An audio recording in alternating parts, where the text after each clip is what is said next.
This channel does not promote any violence, harmful, or illegal activities. All content provided by this channel is meant for an educational and information purpose only.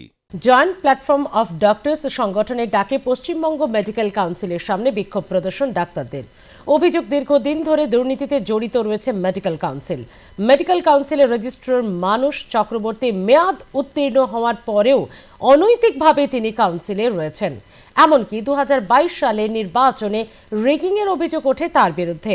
সেই প্রতিবাদে medical কাউন্সিলের সামনে বিক্ষোভ প্রদর্শন করেন প্রতিবাদী senior ও junior ডাক্তাররা।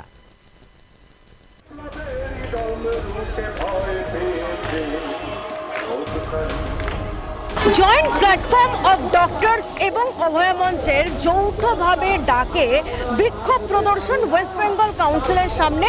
West Bengal কাউন্সিলের বিরুদ্ধে দীর্ঘদিনের অভিযোগ রয়েছে, তারা অনৈতিকভাবে কার্যত দুর্নীতিতে জড়িত এবং তারা অনৈতিকভাবে তাদের রেজিস্ট্রারকে রেখে দিয়েছেন। ২০২২ সালে যে ইলেকশন হয়েছিল সেখানেও ছাপ্পা ভোট সহ একাধিক দুর্নীতির সঙ্গে জড়িত রয়েছে এই মেডিকেল কাউন্সিল।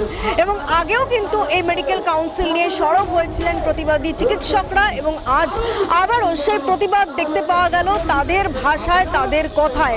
একদিকে যেরকম দেখা গিয়েছে আরজি করে ঘটনার পর থেকেই এই প্রতিবাদী ডাক্তারদের ওপর অনৈতিকভাবে বলপূর্বক কিন্তু ব্যবস্থা নেওয়া হয়েছে এবং সেই জায়গা থেকে দাঁড়িয়ে যে দেখা যাচ্ছে আরজি করে নির্যাতিতার যে জাস্টিসের দাবি, সেই দাবি নিয়েও কিন্তু লড়াই তা কিন্তু এখনো পর্যন্ত জারি রয়েছে।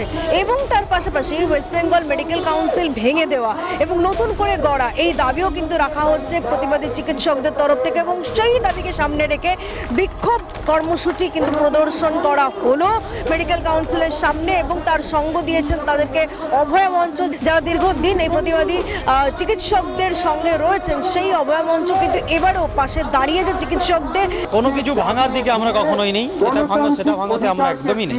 কখনো কোনো আমাদের আন্দোলনের মধ্যে কখনো ভাঙা কিছু দেখতে পাবেন না। কিন্তু আমাদের যেটা বলার সেটা হলো যে কোনো একটা সিস্টেম, কোনো একটা ইনস্টিটিউশন, তার একটা নিজস্ব রেসপেক্ট আছে, সম্মান আছে।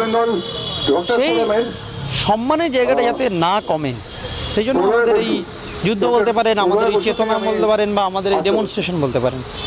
আমরা যেখানে যে ধরনের অন্যায় হবে তার বিরুদ্ধে আমরা বলবো এবং সেইভাবেই বলবো যাতে ওই ইনস্টিটিউশনটার সম্মানটা কোনোভাবে সাধারণ মানুষের চোখে ছোট না হয়। এই কাউন্সিল যেভাবে তৈরি হয়েছে সেই নিয়োগ প্রক্রিয়াটা তো সেই ভোটটাই তো অবৈধ, তারা জালিয়াতি করে ভোটে নিযুক্ত হয়েছে। সুতরাং আমরা সরকারের কাছে দাবি জানাবো এই অবৈধ কাউন্সিল ভেঙে দিয়ে নতুন করে নির্বাচন হোক।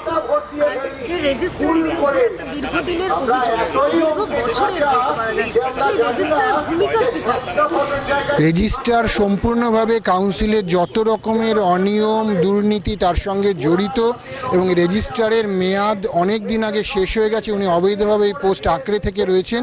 তো এই রেজিস্ট্রারকে অবিলম্বে সরিয়ে দিয়ে নতুন রেজিস্ট্রার নিয়োগ করা উচিত। আমরা চাইছি এই কাউন্সিলের বিরুদ্ধে ২০২২-এ যে ছাপ্পা ভোট, জালি ভোট, হুমকি এবং জাল ব্যালট, জালিয়াতির যে কাউন্সিল যেভাবে তারা নির্বাচিত হয়েছে এবং সেটা করা হয়েছে ওই হুমকি সংস্কৃতিরই অন্তর্গত বলে। ডাক্তারদের, সারা পশ্চিমবঙ্গের ডাক্তারদের হুমকি দেওয়ার জন্যই এই কাউন্সিল গঠিত। তারা তাদের সেই কাজই করে যাচ্ছে এবং সেই কাজ তারা করে তো আগে থেকে যাচ্ছেই এবং অভ্যেস ছাড়তে পারিনি, অভ্যেস মতো এখনও করে যাচ্ছে আর কি। তো আমরা যে ভয় পেতে ভুলে গেছি সেটা তো তারা এখনো অনুধাবন করতে পারেননি। সেটা যত তাড়াতাড়ি অনুধাবন করবেন তত ভালো। তারাও চায় সমানভাবে দুর্নীতিগ্রস্ত মেডিকেল কাউন্সিল ভেঙে যাতে পুনরায় কাউন্সিল তৈরি হোক এবং উল্লেখযোগ্যভাবে রেজিস্ট্রার যিনি রয়েছেন, যার বিরুদ্ধে একাধিক অভিযোগ রয়েছে, তাকেও যেন অপসারণ করা হয়, সেই দাবি কিন্তু রাখছেন প্রতিবাদী চিকিৎসকরা। সব ক্যামেরা পার্থর সঙ্গে সঞ্জনা, আর প্লাস নিউজ, কলকাতা।